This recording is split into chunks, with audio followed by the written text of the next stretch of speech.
Rail passengers across Britain are facing their 10th consecutive year of above-inflation fare rises this morning.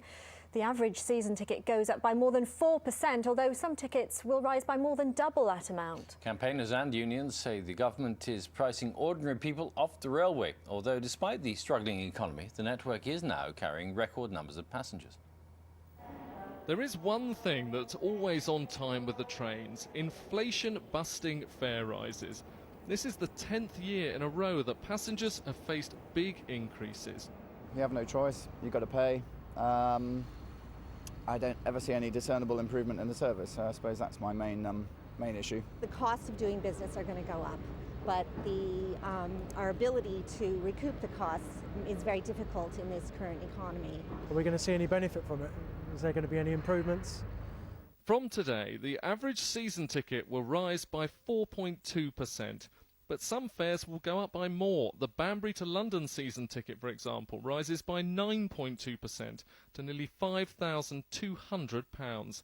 And an off-peak return between Birmingham and London goes up by 10%, although that does only add £2.50. This won't be the end of it either. Above-inflation fare rises will continue for several years because the government is changing who pays for the railways. Ministers want to halve the amount of tax used to run the network, and that means passengers must pay a lot more. Richard Westcott, BBC News. Our reporter Tim Muffet is at King's Cross Station for us this morning. Morning to you, Tim. Now, how are people there responding?